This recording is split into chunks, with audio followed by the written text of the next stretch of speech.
Je ne vais pas vous raconter de bêtises, moi je ne connaissais pas grand-chose en football. Et donc je ne connais pas beaucoup de joueurs de football.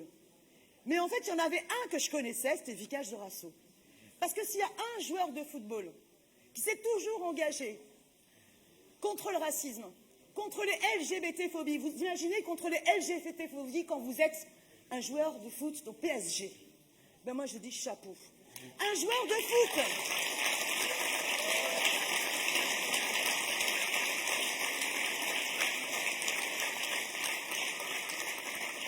Un joueur de foot qui n'a pas hésité à soutenir l'équipe féminine de football et à dire les femmes, elles devraient être payées comme les mecs au football. Eh bien ça, chapeau. Et pour finir, un joueur de foot qui, quand Macron a supprimé l'ISF, a été le premier qu'on a entendu à dénoncer la suppression de l'ISF. Donc moi, je peux vous dire que quand il m'a tweeté les premières fois, c'était une immense fierté de reconnaissance. Voilà, je te le dis. Il faut savoir que je ne retweete pas normalement à moins de 30 000 followers. Et donc c'était vraiment un gros effort. Je regrette pour démarrer quand même que Ernest, on n'ait pas pu voir la vidéo, j'espère qu'on pourra la voir. Elle est très importante pour moi. Quand j'ai rejoint Décision Paris, j'ai appelé Ernest et puis je lui ai dit, c'est quelqu'un que je connais depuis très très longtemps, et je lui ai dit, je m'engage avec Décision Paris. Alors Ernest, il ne faut pas lui demander de soutenir, c'est lui qui se propose. Hein. Je vous soutiens, c'est cadeau, fais-toi plaisir. Et il m'a dit, je quitte les cocos pour vous. Et il m'a aussi dit, t'es gonflé, Vikash. C'est vraiment gonflé. Hein. Et c'est un peu ce que je ressens, quoi, parce que les gens comme moi, alors je suis un gars issu de l'immigration, qui vient des classes populaires, qui vient d'un HLM et qui a une ascension sociale grâce au football. Un gars comme moi, c'est dur de s'engager, c'est pas évident. Là, d'être devant vous, pour moi, c'est pas facile. Et pourtant, je le fais parce que je me suis senti un peu obligé. J'ai rencontré Daniel sur une lutte, un combat pour un petit terrain pour des gamins. Je vous raconterai ça plus tard. Et j'ai été obligé de m'engager. Daniel était là sur cette lutte. C'est là qu'on s'est rencontrés. Mais avant, j'étais devant ma télé et je me suis dit, je vais regarder Twitter, mon fil Twitter. Et puis je tombe sur Juan Branco qui était à Hanouna avec un ou deux gilets jaunes et Daniel à côté. Et ils étaient en train de s'embrouiller avec Hanouna. Et il y avait Eric Nolot à côté qui était là un peu méprisant sur tout ce qui se passait. Puis à un moment, il dit à Daniel, je ne la connaissais pas à l'époque, hein. Il dit à Daniel, mais vous, ça vous est pas difficile de passer 5 minutes avec les gilets jaunes? Il y avait un gilet jaune sur le plateau, et elle lui dit, mais et puis toi, passer ta vie avec Zemmour? Et j'ai vu pour la première fois de ma vie Nolo ne plus bouger, ne plus parler, détruit. Et j'ai tout de suite regardé qui était cette dame, Danielle Simonet, puis je lui ai envoyé un message privé, donc j'ai su qu'elle avait kiffé derrière, qui a été super. Mais bon. Et à la suite de ça, j'ai eu un petit problème à l'endroit où j'habite, aux Abbesses. Il y a un square assez riche, assez bourgeois, où je suis un bourgeois, on va pas se mentir, hein, où on a mis un petit terrain de sport. Un petit terrain de sport est arrivé. Alors on ne comprend toujours pas pourquoi la mairie a fait ça. Il se trouve que nous, on y jouait sur ce terrain de sport. Et ce terrain de sport a amené une population différente, des enfants, des classes populaires, racisés comme on dit aujourd'hui, petits noirs, petits rebeux. Et les riverains, qui considéraient le square comme leur jardin, se sont mobilisés pour faire supprimer le terrain. On s'en est aperçu avec ma famille, avec la mère de mes enfants et son mari. Et on a mobilisé les gamins et on allait à la réunion publique où il était pratiquement acté que le terrain était remplacé par des toboggans. Et nous, on a dit que ça n'allait pas se passer comme ça. On s'est mobilisé face à la pétition qui avait été signée. 1000 personnes avaient signé cette pétition, la nôtre 11 000. On a affronté le maire et on a gagné ce combat. Daniel était présente à ce combat.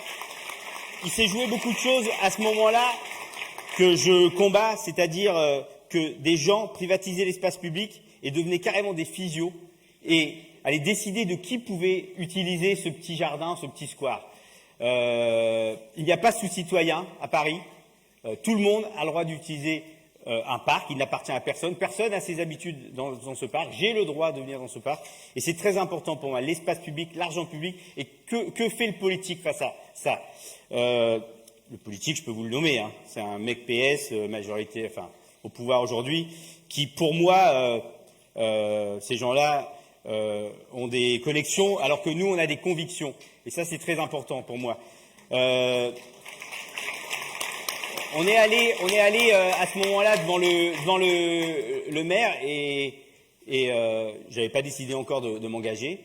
Il y avait un jeune adulte qui était avec nous, Antoine Corbel, qui utilisait le terrain, et il lui a demandé. Alors déjà, Antoine m'a dit c'est vraiment le maire. Je dis oui, c'est vraiment le maire. Et à la fin de la réunion, il m'a dit en plus on a gagné. Je dis oui, on a gagné. Oui, on peut s'engager, mener des luttes, on peut perdre, mais on peut s'y gagner. Et ça, c'est hyper important. Que lui, le jeune Antoine Corbel, il est sur notre liste aujourd'hui. Ça veut dire que ça a réveillé peut-être quelque chose. Et à un moment, le maire lui a demandé mais tu joues au foot habituellement? Et il lui a dit bah je joue là. Il lui a dit bah tu vois, on a mis des bancs ici, comme ça tu peux plus jouer au foot. Ben, moi, je pense qu'on doit mettre des bancs à des endroits pour que des gens puissent s'asseoir, se reposer, pour que des SDF puissent se retrouver, s'allonger, avoir un endroit pour au moins passer la nuit.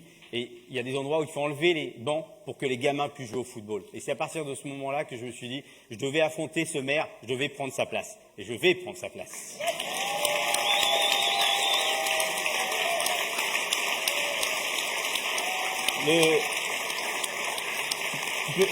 Tu peux t'asseoir, Daniel, j'en ai pour un moment. Le 7 novembre, j'ai rejoint Décidons Paris. C'était important pour moi ce qu'a dit Daniel avant, justement. C'est une liste municipaliste, démocratique, antiraciste, féministe, qui lutte contre toutes les discriminations, évidemment écologiques et sociales, puisque, comme le disait Lamia tout à l'heure, c'est indissociable, ou aussi Élise. Et on a réussi dans notre arrondissement à monter une liste qui ressemblera à l'arrondissement. Je crois qu'on a essayé de le faire sur tous les 17 avec nos têtes de liste, puis après les listes qu'on a formées. Notre liste représentera l'arrondissement dans sa géographie, dans sa couleur aussi, dans sa sociologie. C'était hyper important pour moi. Je suis un homme de couleur, je me présente au suffrage universel à une grande élection. Et ça, je ne me suis pas autorisé, on ne me l'a jamais autorisé. Et c'est très très important dans mon combat.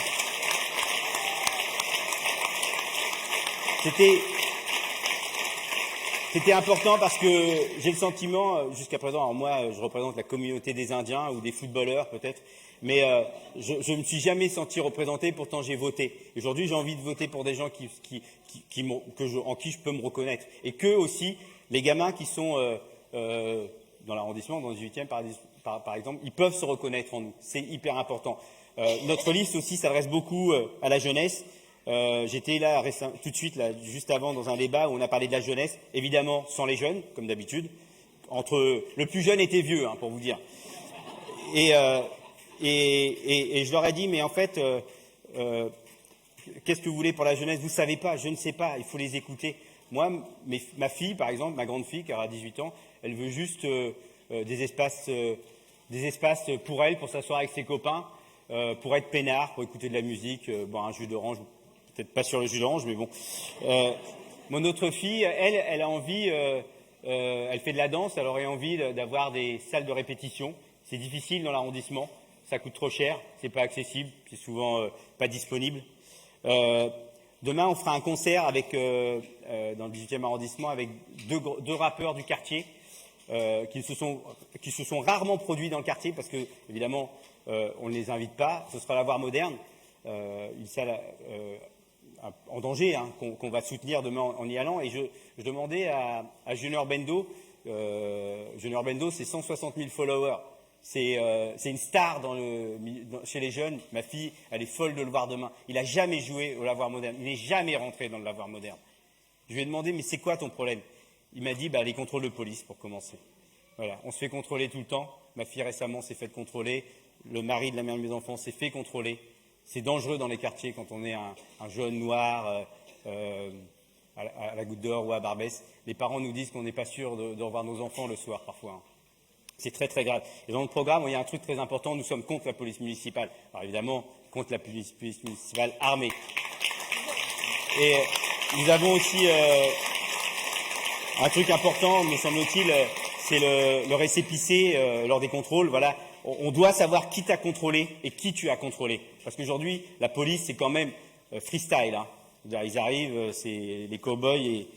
Et la troisième chose aussi que j'aime, qui relie aussi tout ça, c'est les antennes de mairie dans les arrondissements, dans les quartiers. Parce qu'aujourd'hui, là, par exemple, dans le 18e, je vais beaucoup vous parler du 18e, la mairie centrale, c'est le Jules Geoffrin.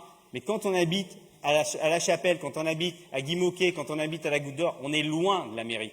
Et déjà, la mairie, on n'ose pas y rentrer, même moi, je n'ose pas y rentrer. Alors, vous imaginez quelqu'un de la Chapelle, il faut qu'on se rapproche, il faut que les élus se rapprochent de leur population, il faut que la population puisse être accueillie de façon bienveillante, de façon accueillante. Donc voilà, ça c'est très important. Juste, je vais revenir parce que, évidemment, la police municipale, c'est important. Ça va coûter à peu près 60 millions d'euros. Vous savez qu'avec 60 millions d'euros, on peut faire 4700 places d'hébergement pour les personnes migrantes.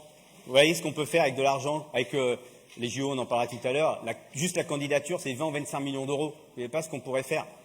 Et par rapport à ça, évidemment, c'est pas angélique, pas de police municipale, mais comment on fait? Moi, je pense que face à un problème social, il faut des mesures sociales.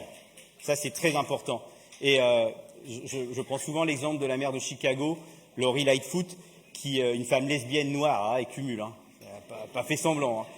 Elle vient d'arriver au pouvoir et elle, en très peu de temps, elle a baissé les violences, l'insécurité de 30% sans jamais faire appel à la police, juste en ciblant les problèmes. Parce que les problèmes peuvent être d'urbanisme, de santé publique, d'ennui, de chômage, évidemment, et en ciblant, en mettant les moyens, évidemment, sont financiers et aussi humains, on règle les problèmes.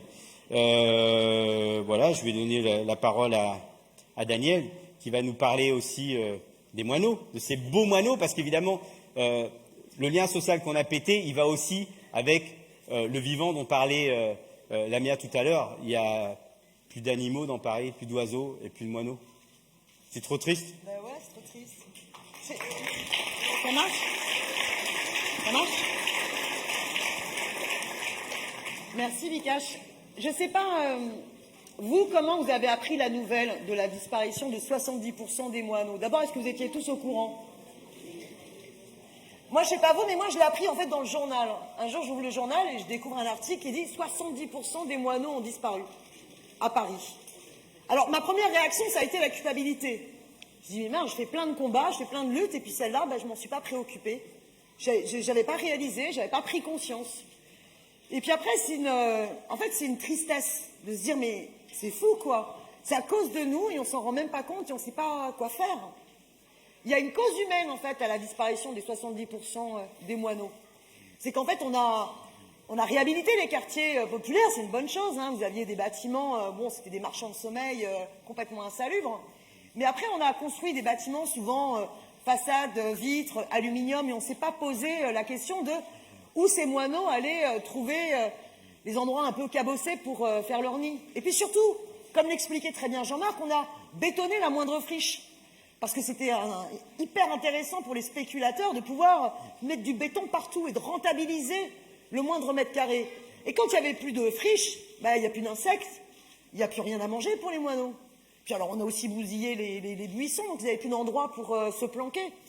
Puis finalement, si vous réfléchissez bien, cette financiarisation de la ville, cette spéculation qui a chassé les moineaux, c'est cette même spéculation qui a chassé les classes populaires.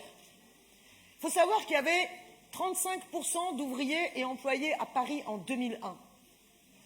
Aujourd'hui, il n'y en a plus que 25%. Chaque année, vous avez 12 000 personnes qui quittent Paris parce qu'ils ne peuvent plus y payer un loyer. C'est d'abord et avant tout les classes populaires qui sont chassées par la spéculation. Et c'est la question centrale.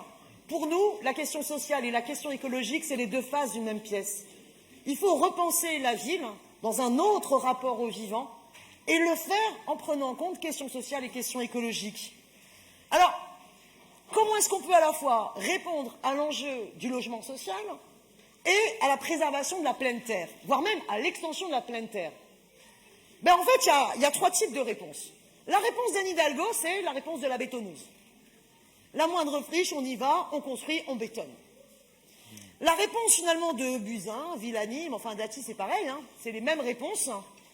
Finalement, on va le faire dans la métropole du Grand Paris. Ça veut dire quoi ça? Ça veut dire que le logement social, on va le faire toujours plus loin. Puis alors ceux qui bossent dans Paris, comme toutes les luttes qui se sont exprimées tout à l'heure, peu importe que tous ces métiers incontournables pour le fonctionnement de la capitale, eh bien, soit assurée par des hommes et des femmes qui habitent à Pétaouchnok. Alors moi, j'aime bien la petite expression sur le droit à la ville du quart d'heure d'Anne Hidalgo. En fait, ça correspond à quoi?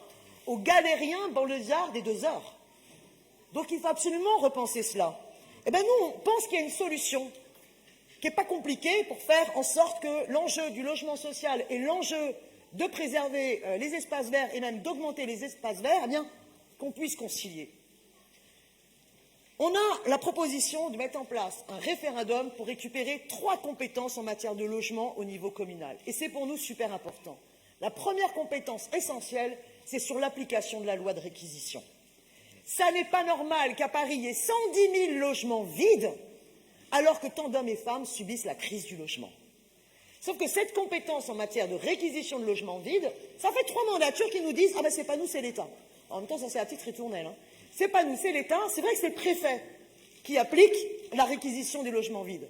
Eh bien, très bien. Par un référendum, exigeons du gouvernement que cette compétence, elle revienne au niveau communal. Deuxième compétence, l'encadrement à la baisse des loyers. On va, mardi prochain, avoir une super rencontre qu'on vous proposera dans le 14e avec Die Linke de Berlin, parce qu'à Berlin, ils ont réussi à, justement, geler et même baisser les loyers. Alors, s'ils sont capables de le faire à Berlin, pourquoi on ne serait pas capable de le faire à Paris? Vous savez qu'il y a un encadrement des loyers. Ouais, on applaudit Berlin. Exactement. Et on applaudit les camarades du 14e avec Lamia et Raphaël qui vont nous permettre de pouvoir rencontrer justement nos amis de Berlin qui vont nous expliquer comment ils ont fait. L'encadrement des loyers, c'est le préfet qui fixe le loyer de référence. Ah ouais? Et pourquoi c'est le préfet? Et si c'était les élus locaux qui étaient obligés de fixer le loyer de référence, ils seraient face à un sacré rapport de force. Les propriétaires d'un côté, qui voudraient absolument que les loyers soient le plus haut pour s'en mettre plein dans les poches, et les locataires de l'autre, qui aimeraient bien que les loyers soient plus bas. À votre avis, c'est qui les plus nombreux? C'est les locataires. Et donc voilà comment le fait de pouvoir récupérer la compétence sur l'encadrement des loyers, eh bien, permettrait vraiment de défendre l'intérêt général. Et la troisième compétence, c'est sur Airbnb. Que ce soit la ville de Paris qui puisse fixer le nombre de nuitées ou s'il faut interdire et supprimer enfin une bonne fois pour toutes Airbnb qui impose la spéculation sur les meublés. Ces trois modalités, elles sont essentielles. Et si on récupère cette triple compétence, eh bien, on peut lier la question sociale et la question écologique. Et on va aller même plus loin. On peut du coup parallèlement dire on a un objectif, c'est récupérer 120 hectares d'espace vert. Alors on va commencer dès le début de la mandature. Je vois Bernard Landau qui est là au premier rang de l'association Paris Passe en Seine et qui a beaucoup de combats sur les questions d'urbanisme. Tu nous diras ce que tu penses de notre proposition. Nous, on propose que dès le début de la mandature, il y ait un plan des sous-sols qui soit rendu public pour que tous les habitants puissent faire leur propre avis. Parce que c'est en fonction des sous-sols qu'on peut mettre des espaces verts ou pas. S'il y a des problèmes de canaux, qui rendent incompatible le fait de replanter de la pleine terre.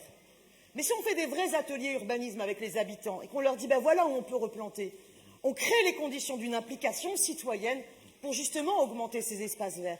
Et donc c'est bien tout le logiciel qu'il faut inverser. Jusqu'à présent, la ville, elle impose ses projets de bétonisation et puis elle associe les habitants qu'à la fin, une fois que tout est bouclé. Nous, c'est dès le début, on va faire le rapport inversé.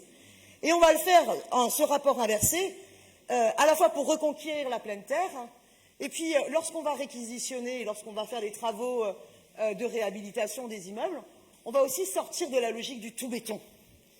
Je sais qu'il y en a quelques-uns dans la salle qui étaient là à cette action magnifique de Extinction Rebellion à la Farge. Ouais, j'aimerais bien qu'on applaudisse cette action. Extinction Rebellion. Parce que franchement, moi, ça fait depuis 2016 que j'attendais ça. Mais tu vas voir, ça faisait depuis 2016 que j'attendais ça parce que comme tu n'étais pas encore au Conseil de Paris, puis que vous non plus, vous n'étiez pas encore au Conseil de Paris, vous n'aviez pas tous envahi cette assemblée. En 2016, il y a la ville de Paris qui fait voter la convention avec Lafarge pour récupérer le sable pour Paris-Plage. Sauf que 15 jours avant, le Monde avait révélé que pour continuer d'exploiter une cimenterie en Syrie, Lafarge n'avait pas hésité à payer les djihadistes. Franchement, ça paraissait quand même évident qu'il fallait voter contre cette convention avec Lafarge. C'était une question de morale, une question d'éthique politique essentielle. Mais comme vous n'étiez pas tous là encore, je me suis retrouvée la seule à voter ça. Voilà.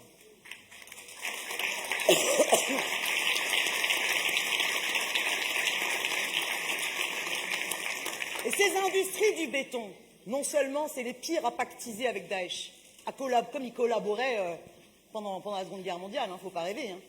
Mais en plus, le béton, c'est totalement une pollution. Ça s'appuie d'abord sur le sable, qui est une ressource finie. Le fait d'avoir une logique extractiviste du sable, c'est une catastrophe pour le littoral. En plus, le béton, vous ne le recyclez pas, puis pour le fabriquer, il faut des températures pas possibles. Il faut qu'on sorte du tout béton.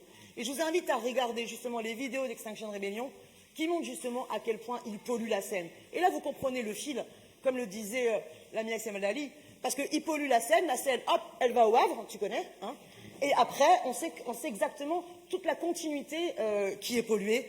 Voilà pourquoi, avec Décidons Paris, on sortira de cette question du tout béton. Je suis hyper trop longue, là, je le sens, hein. Mais, bon, vous avez dit, un match de foot, une conférence gesticulée, on l'a pour 3 heures. Non, mais, pour nous, la question sociale et la question écologique, elles sont étroitement liées. C'est pour ça que, quand il y en a qui nous parlent de coalition climat, de Villani à Décidons Paris. Non, mais c'est une blague. Mais c'est une blague. Et je peux vous rassurer, et il faut rassurer un bon nombre d'électeurs écologistes qui sont paniqués par ces propositions-là. Il y a une liste qui est très conséquente sur la question d'écologie et qui n'acceptera aucune alliance avec les villanistes, avec les macronistes. C'est la liste Décidons Paris.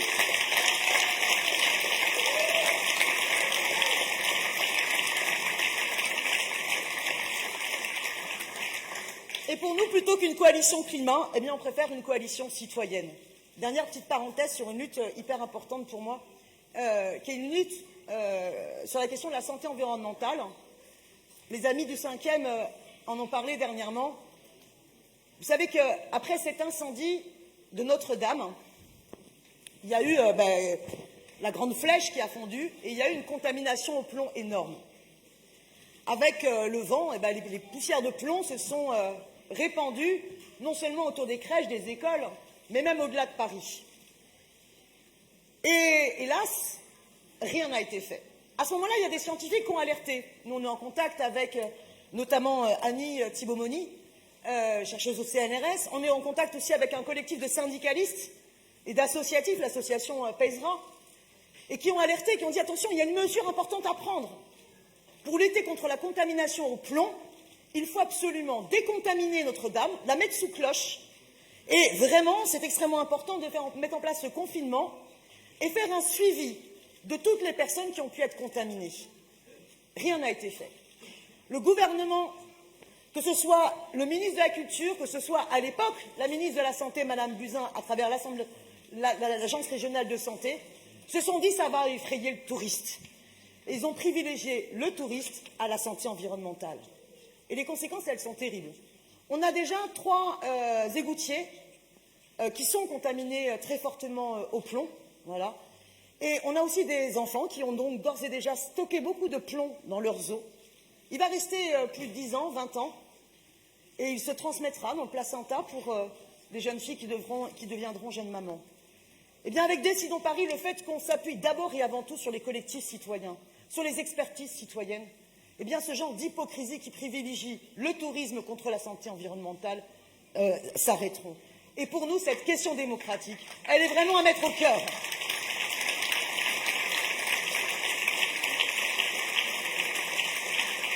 Bon, mais il y a... Sur les scandales écologiques et antidémocratiques, il y a un sujet que j'aimerais bien que ce soit toi qui parles, parce que tu es plus légitime, parce que moi, on va croire que j'aime pas le sport.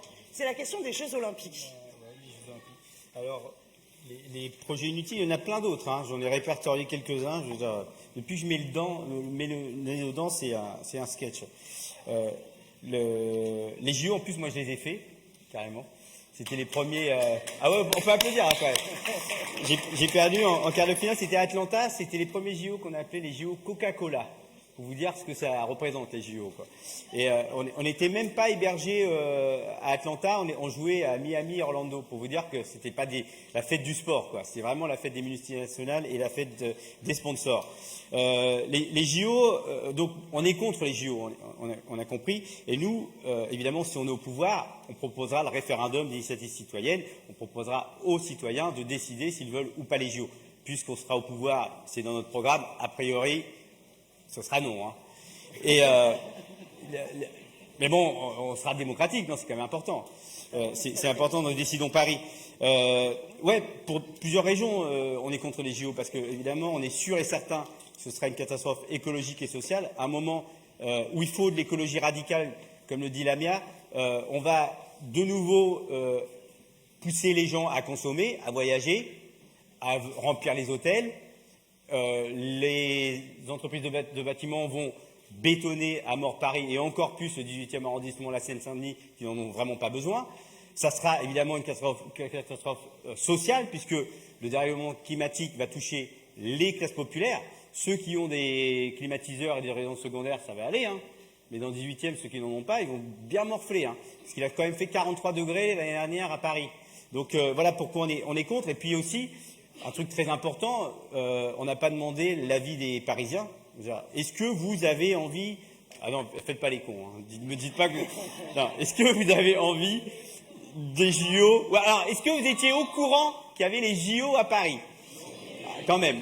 Est-ce que vous avez envie des JO à Paris? Est-ce que ça va nous être utile, nous, Parisiens? Voilà, c'est un peu ça. Moi, habitant du 18e, vraiment, pour 15 jours de compétition, ça me dit pas grand-chose, quoi. Je sens pas que les JO sont tournés vers nous. D'ailleurs, les premières choses qui ont été faites, ça a été de déplacer un foyer de travailleurs immigrés, sans leur accord, évidemment, en leur faisant croire que ça va être mieux ailleurs, sauf que eux, ils habitent là, quoi. Le lien social qu'ils ont créé, il est ici, leur vie, elle est là, et ils comprennent pas ce qui leur arrive. Il va y avoir aussi un foyer d'étudiants qui va être déplacé, sans leur avis, évidemment. Et puis, on nous dit qu'on va construire des équipements sportifs ou des logements. Mais pourquoi on ne l'a pas fait avant? Pourquoi on a eu besoin des Jeux Olympiques pour le faire avant? Moi, j'ai fait une grande carrière de football. Une très grande carrière de football. Mais je ne viens pas d'un stade olympique, hein. Je viens d'un petit terrain vague en bas de chez moi, en bas de mon HLM, et c'est là que j'ai joué au football avec mes copains. Oui, vous pouvez applaudir, allez-y. C'était vraiment pour être avec mes potes. Le foot, pour moi, c'était du lien social. Il se trouve que j'en ai fait ma carrière, mais ça a débuté en bas de mon immeuble sur un petit terrain de sport. C'est pour ça que je me bats sans arrêt pour tous ces petits terrains de sport qu'on pourrait mettre partout. Alors évidemment, le foot s'est tourné vers les garçons un peu plus. Il faudrait plus d'espace pour les filles, on est d'accord. Et plus... Et puis, quand je dis que ce petit terrain de sport m'a amené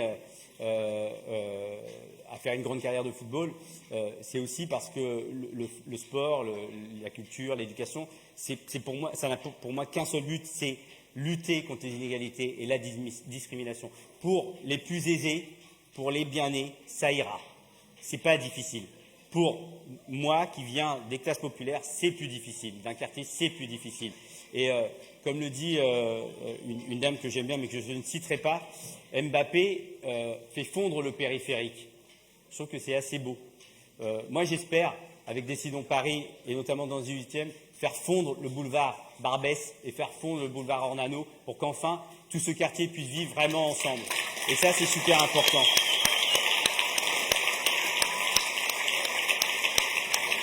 Et puis, quand je pense au projet inutile, je pense évidemment le cœur qui a été placé porte Clignancourt. Vous voyez, un cœur à 650 000 euros. 650 000 euros, il faut encore alors, du béton sur une place complètement bétonnée. On a fait récemment une action végétalisation pour montrer l'absurdité de la situation. Les gens n'ont pas d'espace vert et on bétonne et on construit un cœur, alors que les gens, avec 650 000 euros, a priori, on peut faire plein d'autres choses. En plus, il faut beaucoup d'électricité parce que ça tourne sur soi. Et à quel moment la mairie a de nouveau demandé aux citoyens, aux habitantes, aux habitants, ce qu'ils voulaient? Et je suis sûr qu'eux, ils ont plein d'idées pour investir l'espace public. pour investir les lieux publics. C'est hyper important de redonner le pouvoir aux citoyens, c'est pour ça que je m'engage. Moi, avec Décidons Paris, ce que je veux, c'est reprendre le pouvoir légalement. On va faire un petit hold-up quand même. Faut pas se mentir. On va défier les mathématiques, mais on va y arriver. Et après, le redonner immédiatement aux citoyennes et aux citoyens pour qu'ils puissent vraiment faire de la politique, faire de la démocratie une réalité.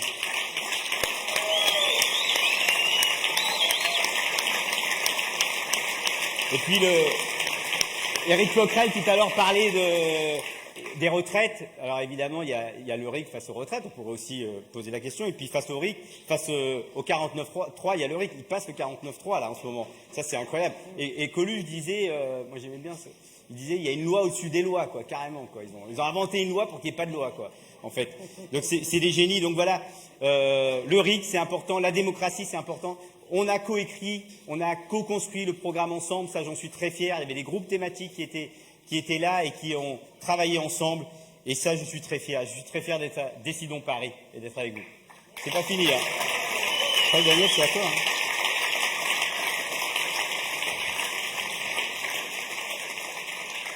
Alors, on dit qu'on a un grave problème, c'est qu'il y a beaucoup de monde qui sont restés dehors, qui ne peuvent plus rentrer parce que la jauge, elle est déjà dépassée depuis très longtemps, et qui, du coup, regardent le meeting sur leur téléphone. Alors, je pense qu'il faut vraiment qu'on leur fasse un chaleureux coucou pour tous ceux qui sont dehors.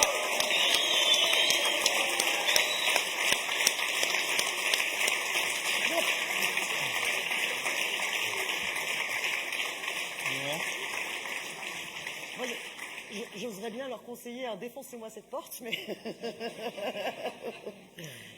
on a le concert tout à l'heure. J'espère qu'ils vont tous pouvoir rentrer. C'est vraiment important pour nous, mais on est déjà très fiers de ce succès. Tu parlais des JO et tu parlais de leur logique à tout privatiser. Je ne sais pas si tu es au courant, mais dans le 20e, alors c'est un truc de fou, hein, ils ont carrément privatisé le crématorium du Père-Lachaise. Non, c'est vrai, hein. Les gens ne croient pas, pensent que je fais des blagues, mais ça serait vraiment une blague de mauvais goût, quoi. C'est-à-dire qu'ils sont allés jusqu'à privatiser le crématorium du Père-Lachaise et le crématorium de Pantin qu'ils vont construire. Alors, par ailleurs, ils n'ont pas demandé l'avis aux habitants de Pantin, hein. C'est l'endroit le plus pollué d'Île-de-France. Les habitants de Pantin voulaient un grand parc. On leur impose un crématorium. Ils n'ont pas leur mot à dire. Mais c'est dingue la logique. C'est-à-dire que même la mort, pour eux, devient un business. Et alors, il y a une bataille qu'on n'a pas arrêté que j'ai pas arrêté d'essayer de mener au Conseil de Paris, c'était mais qui nous donne la vérité des prix. C'est-à-dire quand ils mettent en place des délégations de services publics, quand ils demandent aux boîtes privées, tu vois, de gérer nos services publics, sans jamais nous demander l'avis, il y avait quand même, on avait à chaque fois, tous les ans, hein, au Conseil de Paris, tu as un rapport, tu verras, on va se le fader bientôt, un rapport sur les délégations de services publics. Donc, on lit tout ça, c'est hyper intéressant, ça montre comment ils gèrent bien nos services publics. Puis, il y avait quand même une information à chaque fois qui manquait. Combien de sous les boîtes privées se mettent dans la poche pour gérer nos services publics? Parce qu'elles ne le font pas gratos.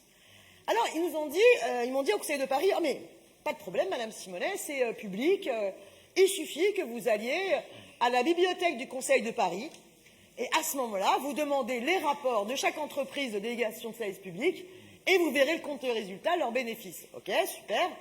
Alors, je ne sais pas où est-ce qu'elle est. J'y suis allée avec Élise. Où est Élise? Alors, elle est là, Élise. Elle est où? Elle était là tout à l'heure. Elle adore qu'on lui mette les grands phares. Mais elle fait un boulot de dingue depuis le début de la mandature. Et puis alors, elle a fait dans la campagne un boulot de dingue pour coordonner le programme avec d'autres.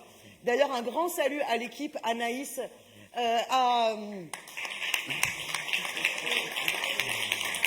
André, à Margot, à Baptiste, à tout le monde, à Tristan, à Jara et à tous les militants qui ont préparé ce meeting. J'en oublie. Non. T'en as oublié un? Non. Non, lequel? Non. T'en as oublié un? Non. Mais non, t'en as oublié plein. L'angoisse. Donc, Élise, elle a fait ce gros boulot-là. Elle se retrouve avec moi à la bibliothèque du Conseil de Paris. Et puis alors, c'est assez rigolo parce que c'est une magnifique bibliothèque. Mais quand on a ouvert la porte, ils nous ont regardé comme ça. Et c'est la première fois qu'un élu vient nous voir. On n'avait pas vu depuis longtemps. Alors ils étaient tout paniqués, ils nous ont sorti tous les dossiers, on a regardé tout ça. Et on a vu, rien que pour la gestion des parkings municipaux, l'ancien groupe Vinci Park, Indigo, se fait 40 millions d'euros de bénéfices nets par an. 40 millions. Donc rien que sur la gestion des parkings, voilà 40 millions d'euros qu'on peut remettre dans les caisses de la ville. Alors à chaque fois que sur les marchés, dans la campagne, on vous demande « Oh là là, mais votre programme, il a l'air super ambitieux, mais combien ça coûte tout ça ?» Non, non, notre programme, c'est combien ça rapporte. Non mais vraiment, combien ça rapporte d'argent public?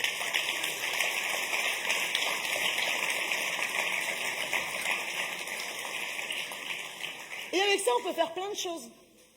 Je vous donne un exemple. Pendant la mandature, ils ont voulu à un moment donné supprimer les colonies de vacances. Alors avec des parents, ni une ni deux, on a chanté « Ah, les jolies colonies de vacances ». J'en avais ras-le-bol de la chanson au bout d'un moment, parce qu'un mois, 2 mois, ça va, hein, mais au bout d'un moment... Mais on a réussi à les faire canner.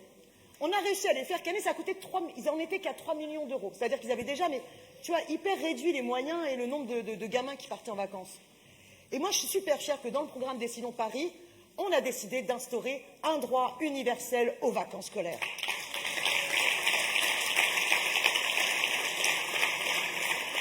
Ça veut dire que nous, eh ben ouais, s'il le faut, on prend les 40 millions d'euros récupérés sur les parkings, on en trouve d'autres après avec quelques remunicipalisations, et on met au moins 70 millions d'euros pour que tous les gamins qui veulent partir en vacances puissent partir. Parce qu'aujourd'hui, avec le dispositif colonie de vacances, c'est même pas un gamin sur 50 qui participe des colos arc-en-ciel. Et dans tous nos quartiers, on sait qu'il y a des gamins. S'il n'y a pas les colonies vacances arc-en-ciel, ils ne partent pas en vacances. Ils restent à Paname tout l'été, et ça, c'est pas possible. Sur la propreté, par exemple, vous savez que ça coûte 15 € de plus la tonne de déchets collectés par le privé par rapport à la tonne de déchets collectés par le public. Donc quand on vous dit la propreté, déjà vous pouvez leur dire, hein, tous ces élus et ces candidats qui se félicitent de prioriser d'abord les quartiers touristiques, ben nous on priorisera d'abord les quartiers où l'on vit, les quartiers populaires, pour la propreté.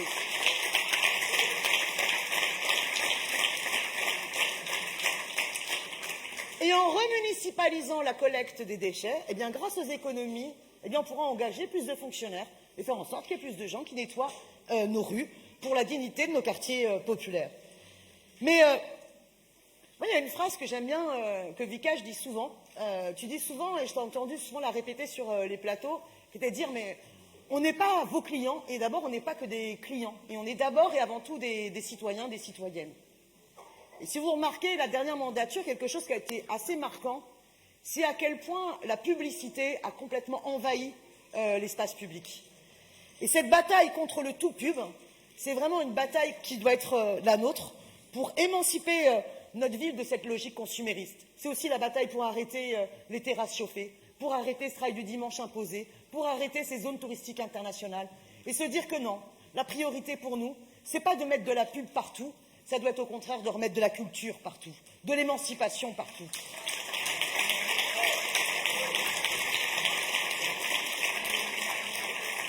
C'est pour ça que je suis très fière que dans ce meeting, vous voyez, vous avez les super belles affiches de Liox, qui est un artiste du XXe qu'on apprécie beaucoup. Et d'ailleurs, tout le monde pourra repartir avec un de ses dessins. Liox, c'est ça, c'est sa générosité.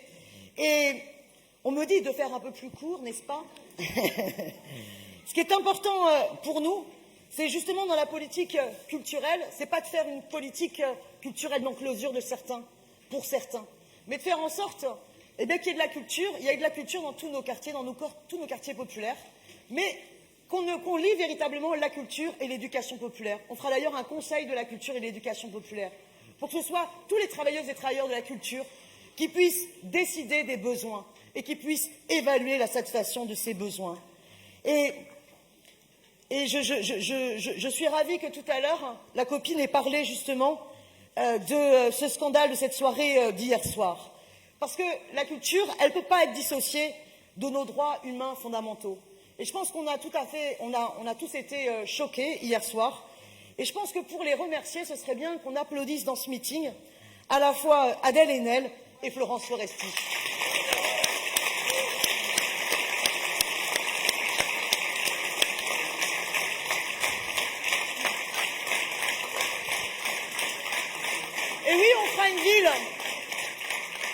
une ville de l'émancipation, et on fera une ville de l'émancipation parce qu'on fera aussi une ville féministe. Et je suis très fière que dans le 11e, avec Pépite Akar, eh bien, sur ta liste, tu as choisi de donner une place eh bien, à Chérifa, qui incarne la bataille du palais de la femme, pour que le palais de la femme eh bien, redevienne le palais de la femme, c'est-à-dire un palais qui respecte les femmes et qui arrête en situation de mixité, alors qu'il y avait une vraie bataille pour que ce soit un palais non mixte, pour protéger les femmes. Et ensemble, on souhaite aussi porter la bataille contre les violences faites aux femmes pour qu'il y ait un centre global d'accompagnement des femmes victimes de violences. Faire cette ville féministe est un enjeu fondamental pour nous.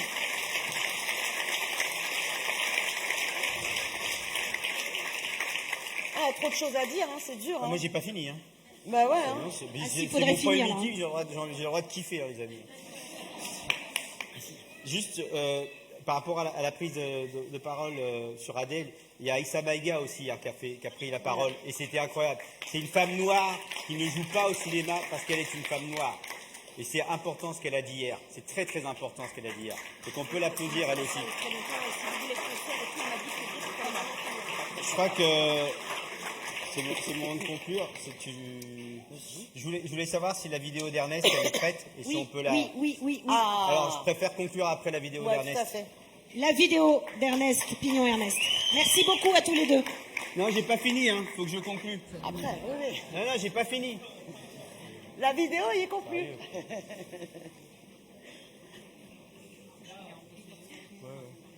D'accord.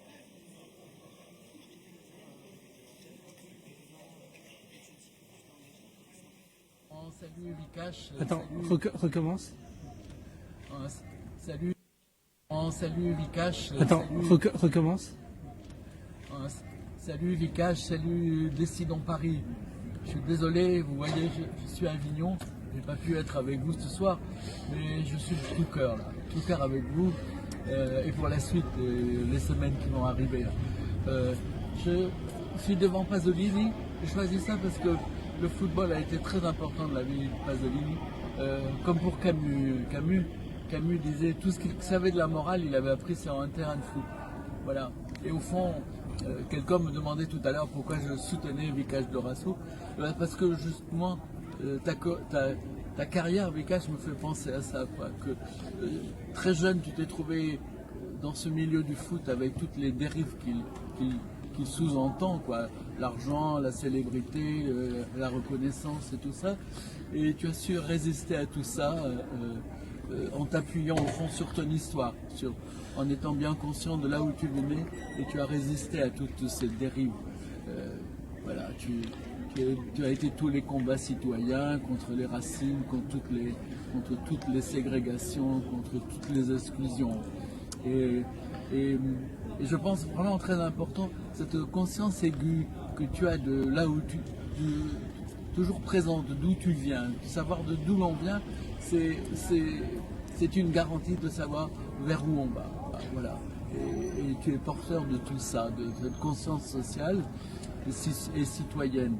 Alors, moi, je me souviens d'avoir vu marquer un but décisif à la finale de la Coupe de France, mais j'ai gardé de toi plus un souvenir de quelqu'un qui construit, de quelqu'un qui élabore, voilà, d'un collectif, quoi, plus que d'un buteur. Et cette perspective au fond, ce qui t'a habité de désir de construction et tout ça, tu le portes là dans ton combat politique citoyen. Donc voilà, je suis avec toi, je suis avec vous. Décidons Paris. J'espère à bientôt sur place. Voilà, je vous embrasse. Ciao.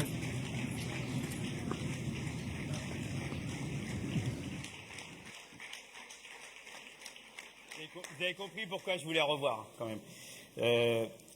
Oui, j'ai pas oublié d'où je viens et c'est hyper important dans mon engagement. Je viens du système social français qui est très fort. Je viens des aides sociales. Je viens d'un stade subventionné. Je viens de l'école publique. Je viens de l'éducation de mes parents. J'avais peut-être du talent, c'est encore à prouver ça. J'ai peut-être travaillé dur. Et je suis devenu footballeur grâce à ce système social très fort. Et aujourd'hui, on est en train de le casser. On est en train de casser notre école publique, notre hôpital, nos retraites. Et il va falloir être riche pour bien vieillir, pour s'éduquer et se soigner, et pour bien d'autres choses. Je pense au logement aussi peut-être, et parfois même se nourrir. Donc évidemment, moi m'engager, c'est pour renvoyer l'ascenseur, parce que j'ai pas oublié d'où je viens, et c'est très important. Et c'est ce que je ressens beaucoup dans Décidons Paris.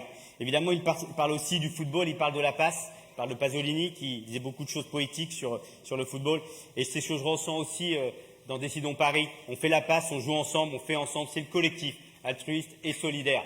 Et comme disait Michel Serres, faire la passe, c'est se lier, se relier, et c'est faire société. Et ça, c'est très important.